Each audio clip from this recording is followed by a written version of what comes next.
우리는 절기상으로 종려주일을 지키고 있습니다.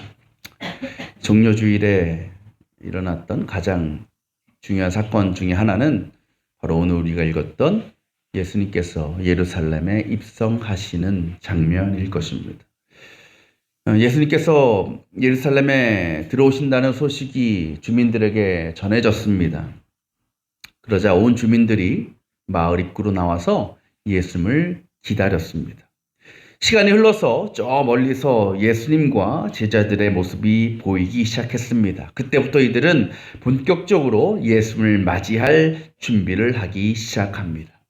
오늘 말씀은 36절에 이렇게 나오지요. 예수께서 나아가시는데 제자들이 자기들의 옷을 길게 깔았다. 근데 동일한 말씀이 기록된 마태복음을 보면 이렇게 기록되어 있습니다. 많은 사람이 자기들의 겉옷을 길에다 폈으며 다른 사람들은 들에서 잎 많은 생나무 가지를 꺾어다 길에다 깔았다. 그러니까 이 주민들이 깐 게 두 가지입니다. 첫 번째는 겉옷이에요. 이 겉옷은 이 이스라엘 사람들에게, 예루살렘 주민들에게 옷 정도가 아니었습니다. 아시는 것처럼 사막 지역은 밤에는 너무나 춥습니다. 특별한 이불이라고 할 것이 없습니다. 그래서 밤이 되면 그들은 이 자신이 갖고 있는 외투, 겉옷을 덮고 잤습니다. 일종의 이불인 거죠. 요즘이야 여러분도 그렇지만 장롱 열어보면 외투가 얼마나 많아요. 그죠? 아무리 많아도 입을 건 없죠. 그죠? 근데 그 당시에 뭐가 있었겠어요? 옷이라고 할 만한 게. 아마도 대부분의 서민들은 아마 옷 하나로, 외투 하나로 그냥 몇 년을 보냈을 겁니다. 어쩌면 그것이 자신의 가진 것에서 가장 귀한 재산이었을 수도 있습니다. 그런데 그거를 길에다 깐 거예요. 여러분 생각해 보세요. 그 깐 옷 위에 예수님과 제자들이 지나갑니다. 요즘에 옷 품질이 좋아서 괜찮을지 모르지만 그때는 이거는 한번 밟히면은 찢어지고 해지고 더 이상 입을 수 없는 거예요. 버려야 될 수도 있는 거예요. 그럼에도 그들은 그것을 기꺼이 예수님을 위해서 길에다 깔아놓은 겁니다. 또 뭘 깔았다고요? 잎 많은 생나무 가지. 아시는 것처럼 이거는 어떤 나무겠어요? 종려나무겠죠. 이 종려나무는 보통 언제 사람들이 까냐면 전쟁에서 왕이 승리하고 돌아올 때 그걸 환영하는 마음으로 종려나무 가지를 꺾어다가 길에다 깔거나 아니면 그것을 이렇게 흔들면서 환영을 했습니다. 그래서 오늘이 이제 종려주일인 거죠. 그리고 또 오늘 말씀 뭐라고 얘기하냐면 37절에 큰 소리로 하나님을 찬양하였다라 그래요. 우리는 이 말씀을 통해서 예루살렘에 입성하시는 예수님이 주민들로부터 얼마나 대단한 열렬한 환영을 받고 있는지를 짐작해 볼 수 있습니다. 이날은요, 축제예요, 축제. 이보다 더 큰 기쁜 일이 없는 거예요. 여러분, 만약 여러분이 어딘가에 갔는데 거기에 사람들이 이렇게 여러분을 환영하고 막 기뻐한다고 생각해 보세요. 기분 어떨 것 같아요? 야, 세상을 다 가진 것 같지 않습니까? 그렇죠? 얼마나 좋겠어요? 얼마나 행복하겠어요? 그런데 그러한 환영을 받고 계신 예수님의 모습을 보면 전혀 그렇지 않아요. 무언가 예수를 보니까 어둡고 무거운 분위기가 풍겨집니다. 왜 그랬을까요? 예수님은 아셨어요. 뭘? 내가 예루살렘에 들어가서 어떤 일을 겪어야 되는지를. 그것이 뭐예요? 붙잡히고 고문당하고 채찍으로 맞고 십자가에 달려 죽으시는 겁니다. 아무리 예수님이 하나님의 아들이지만 인간의 마음으로, 인간의 심정으로 그 일은 너무나 두렵고 무섭고 떨리는 일이었습니다. 그렇게 보면요, 여러분, 그런 예수님을 이 예루살렘 주민들이 이렇게 환영할 수 있는 거예요? 이러면 되겠습니까, 여러분? 어떻게 고난과 죽음을 앞둔 사람한테 그렇게 찬양을 하면서 기뻐할 수 있는 거예요? 누구 놀리는 것도 아니고 불난 집에 부채질하는 것도 아니고 초상집에서 꽹과리 치는 것도 아니고. 여러분이 예수님이면 그때 어떻게 할 것 같아요? 저 같으면 엄청 화났을 것 같아요. 요즘 표현으로 하면 확시!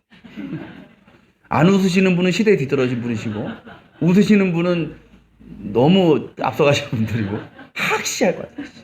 장난하나 지금 내가 앞에 이제 무슨 일을 만날지 알고 이것들이.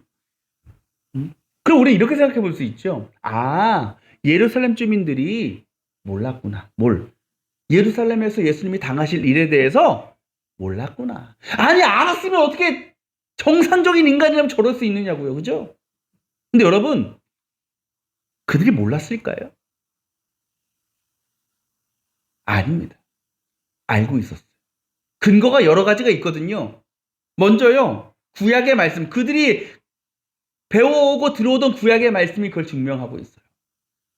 이사야 예언자는요, 이사야서에서 이렇게 얘기합니다. 앞으로 오실 메시아에 대해서, 메시아가 당할 일에 대해서 뭐라고 그가 고백하냐면, 그가 찔린 것은 우리의 허물 때문이고 그가 상처를 받은 것은 우리의 악함 때문이다. 그가 징계를 받음으로 우리가 평안을 누리고 그가 매를 맞음으로 우리의 병이 나을 것이다. 곧 이사야 예언자가 예언한 것은 이 땅을 구원할 메시아는 우리의 허물과 죄와 악함으로 인하여 죽을 수밖에 없는 우리를 위해서 창과 칼에 찔리실 것이고 상처를 입으셔야 되고 매를 맞으시고 인간의 심판을 받으실 것이다 라고 분명히 예언을 했어요. 구약의 예언뿐일까요? 예수님 공생애 동안 자신의 고난과 죽으심에 대해서 알려주셨어요? 안 알려주셨어요? 알려주셨어요. 몇 번?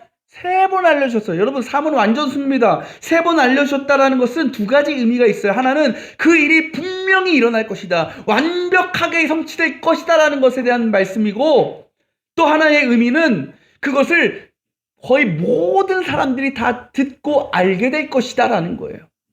완전히 알게 될 것이다. 그러면 여러분, 지금 예수를 환영하는 이 무리들은 예수님께서 예루살렘에서 당하실 일에 대해서, 예수님의 마지막 순간에 대해서 안다 모른다 알고 있었다라는 거죠. 근데 거기 더 나아가서 예수님은요, 눈에 보이는 증거를 또 하나 보여주십니다. 그게 뭘까요?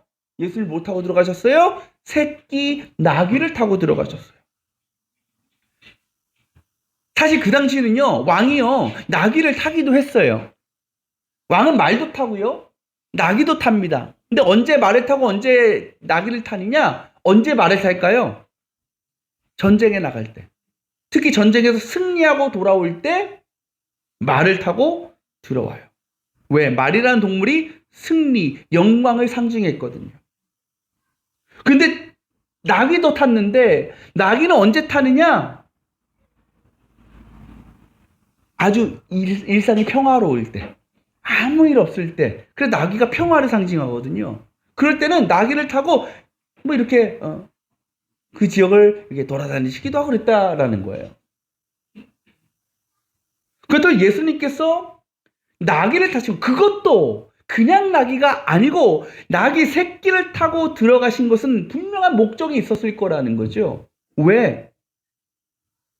단지 내가 겸손한 것을 보여주기 위함이 아니라 내가 온 목적이 평화를 이루시기 위함인 것이고, 또 그 일을 위해서 내가 고난을 당하시고 십자가에서 죽을 것이라는 것을 그 장면을 통해서 다시 그들에게 확인시켜 주시는 거예요. 그래요, 여러분. 지금 예루살렘 주민들은 예수님이 왜 이 땅에 오셨는지, 또 예루살렘에 들어가시면 어떤 일을 당하실지 알고 있습니다. 정말 그렇다면 이 예루살렘 주민들은요, 자신들에게로 가까이 오시는, 자신들의 마을에 들어가시는 그 예수님을 향해서 이렇게 반응하면 안 되는 거지요. 지금 이 상황이 축제 같을 수가 없습니다. 그렇게 기뻐하고 찬양할 일이 아닙니다. 자신의 옷을 깔고 종려나무까지를 흔들면서 그렇게 예수님의 이름을 외칠 수 있는 분위기가 아닙니다. 오히려 그들은 그 고난과 죽으심을 위해서 예루살렘에 들어가시는 예수님을 그저 뒤에서 조용히 따라가야 될 것입니다. 그리고 그 예수님을 위해서 눈물로 기도했어야 될 것입니다. 그러면서 예수님께서 십자가에 달리시고 죽으시는 그때까지 내가 예수님 곁에 있겠다, 예수님과 늘 함께 하겠다라고 결단하면서 또 주님이 약속하신 그 부활의 때를 기대하면서 소망하며 살아야 될 것이었습니다. 그것이 예루살렘에 들어가신 예수님을 바라보는 그들의 당연하고도 마땅한 반응입니다. 그러나 그들은 그렇지 못했습니다. 왜 그랬을까요? 그것은 여전히 그들 마음에 어떤 게 있냐면 메시아는 메시아야. 그런데 나 같은 죄인을 구원하실 메시아가 아니라 적군을 무찌르고 심판하고 파멸시키는 권력자, 통치자로서의 메시아를 그들이 여전히 기대하고 있었기 때문이라는 겁니다.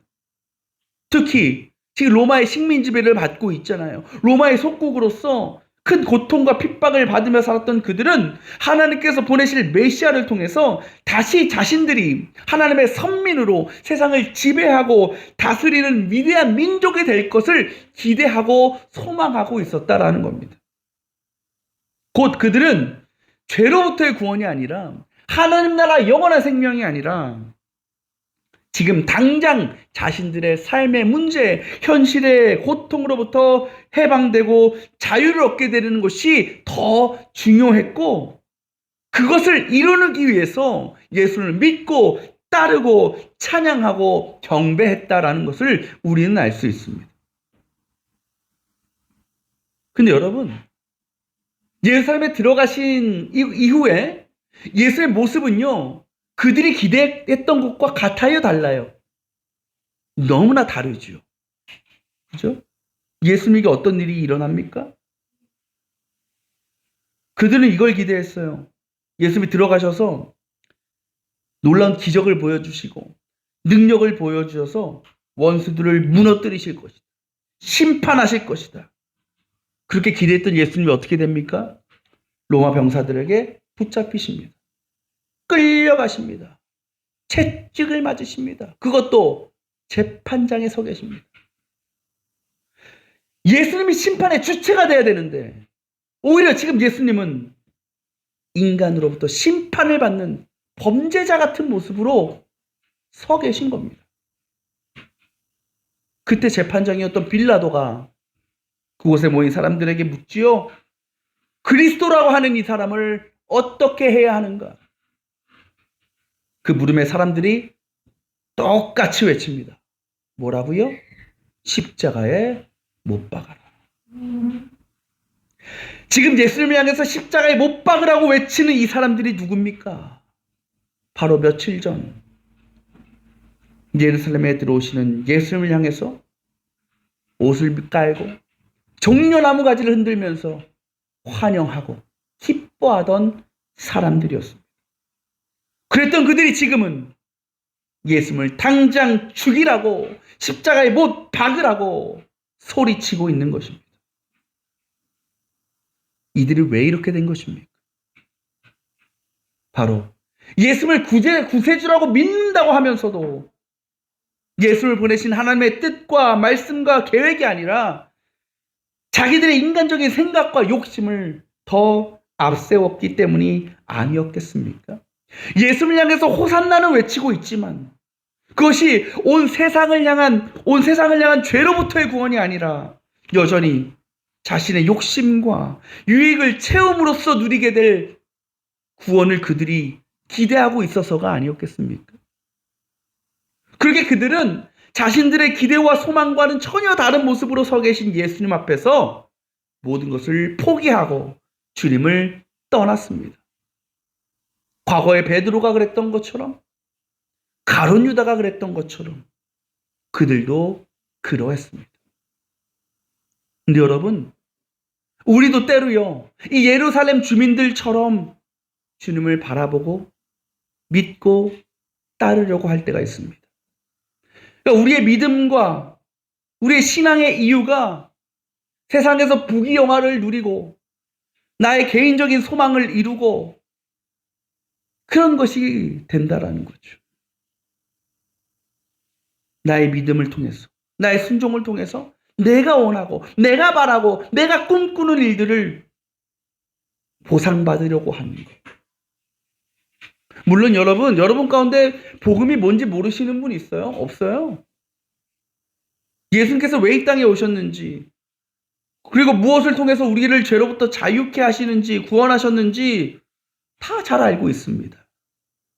그리고 우리는 그 주님의 은혜와 사랑을 감사한다고 고백하며 살아갑니다. 그런데요, 솔직히 그런 우리 안에는요, 이러한 마음도 있어요. 오늘 설교의 제목이 뭐예요? 그건 그거고. 그건 그거고. 이런 거죠. 주님, 죄로 죽을 수밖에 없는 저를 구원하시기 위해서 고난받으시고 십자가에 죽으신 그 사랑 너무 감사합니다. 그 사랑 때문에 주님의 자녀가 되고 천국 갈 수 있어서 너무 기쁩니다. 그런데요, 그건 그거고요. 지금 제 상황, 제 형편 아시잖아요. 제가 원하고 바라는 게 뭔지 잘 아시잖아요. 그것부터 좀 해결해 주세요. 구원도 좋고 천국도 좋은데요, 그 전에 돈도 좀 많이 벌게 해주시고요. 사업도 잘 되게 해주시고요. 아픈 것도 낫게 해주시고요. 집값도 좀 오르게 해주세요. 그래요. 많은 성도들이 영혼 구원의 문제는 별로 중요하게 생각하지 않습니다. 하나님 나라, 영생에는 그다지 관심이 없습니다. 그저 이 땅에서 잘 먹고 잘 사는 것, 내 개인적인 소망과 욕심을 이루고 채우며 살아가는 게 더 중요합니다. 심지어 그것이 우리의 믿음의 목적이 될 때도 있고, 우리가 주님을 향하여 호산나를 외치고 예배하고 경배하는 이유가 그것 때문일 때도 있습니다. 근데 만약 주님이 그렇게 해주지 않는다면요, 우리의 소원과 기대를 충족시켜 주지 않는다면요, 그때 우리는 어떨 것 같습니까? 그때 사탄은요, 우리에게 이렇게 속삭일 겁니다. 이 예수를 어떻게 해야 될까? 그 무릎에 대한 우리의 대답이 오늘 말씀에 그 예루살렘 주민들의 대답이 아닐까요? 저 예수를 십자가에 못 박아라. 그런 우리에게 주님은 더 이상 경배의 대상이 아닌 거예요. 예배할 대상이 아닌 거예요. 십자가에 못 박아야 하는, 나와는 전혀 상관없는, 내 인생에 전혀 쓸모없는 그런 존재가 될 수밖에 없는 겁니다. 여러분에게 복음은 무엇입니까? 여러분은 왜 예수님을 구주로 고백하고 또 믿습니까? 하나님은요, 이미 구약의 수많은 예언자들을 통해서 이 땅에 오실 메시아에 대해서 가르쳐 주셨어요. 예수님도 자신의 말씀으로, 삶으로, 그리고 예루살렘에 들어가시는 모습을 통해서 복음이 무엇인지, 그리고 어떻게 그 복음이 이 땅 가운데 성취될 것인지 분명하게 보여주셨습니다. 그것이 뭐라고요? 고난과 죽으심, 그리고 부활을 통한 영혼의 구원입니다. 그것을 요한복음 11장 25절 26절은 이렇게 정리합니다. 나는 부활이요 생명이니 나를 믿는 사람은 죽어도 살고 살아서 나를 믿는 사람은 영원히 죽지 아니할 것이다. 이게 복음의 모든 것인 거예요. 이것이 완전한 구원인 거예요. 예수님께서 이 땅에 오신 것, 온갖 고난과 핍박을 당하시고 결국 십자가에 달려 죽으신 목적은요, 이것 외에는 그 어떤 것도 없는 거예요. 때문에 우리가 진짜 예수님을 구주로 믿고 영원한 생명을 누리게 되었다면 이미 우리는요, 주님께서 우리를 위해 계획하신 모든 것들을 다 이룬 사람들인 거예요. 그런 우리에게 구원의 기쁨, 구원의 감격, 구원의 확신은 그건 그거고 라고 말할 수 없는 거예요. 왜? 그게 우리에게 전부이기 때문에, 모든 것이기 때문에, 그 무엇과도 바꿀 수 없는, 비교할 수 없는 가장 크고 놀라운 영광이요, 기적이기 때문에. 물론 우리에게 이 세상의 삶도 중요하죠. 성공하고 원하는 일 이루고 많은 부와 명예를 얻는 것 우리의 소망일 수 있습니다. 그러나 결코 그것이 우리의 복음일 수는 없는 겁니다. 그것을 이루는 것이 우리에게 구원일 수 없는 겁니다. 우리에게 복음은 오직 하나. 예수 그리스도의 십자가 보혈의 은혜로 허락하신 영혼의 구원, 하나님 나라인 것이고, 우리는 오직 그것만이 우리의 믿음의 유효, 예배와 기도의 목적이어야만 하는 것입니다. 사랑하는 여러분, 예수님께서 새끼나귀를 타고 예루살렘에 들어가셨어도, 로마 군인들한테 무기력하게 붙잡히시고 채찍을 맞으셨어도, 재판장 앞에서 수많은 군중들이 저 예수를 십자가에 못 박으라는 그 외침을 들으셨어도, 가시면류관을 쓰시고 자신이 달린 십자가를 지시고 비아 돌로로사 그 고난의 언덕을 오르셨어도, 그리고 마지막에 십자가에 못 박혀 숨을 거두셨어도 예수님이 세상을 구원할 구세주라는 것은 변함이 없습니다. 예수님은 그 모든 과정을 통해서 결국 구원을 이루셨고, 그것이 우리에게 복음이 되었습니다. 이 세상 그 무엇도 그 예수 그리스도의 복음을 대신할 수 없고 대체할 수 없습니다. 곧 구원은 구원이고 라고 생각하면서 우리가 더 주님께 구하고 기대할 것은 아무것도 없다라는 것입니다. 오직 그 구원의 복음만이 우리에게 유일한 진리요, 우리가 따라가야 할 옳은 길인 줄 믿습니다. 이제 내일부터 5일간의 고난주간이 시작됩니다. 십자가 죽으심을 앞두시고 예수님에게 매일의 하루가 얼마나 큰 두려움이고 고난이셨겠습니까? 그럼에도 우리를 위하여 모든 것을 기꺼이 받아들이시고 또 감당하신 그 주님의 사랑을 우리 모두가 깊이 묵상하고 또 품고 살아갈 수 있기를 원합니다.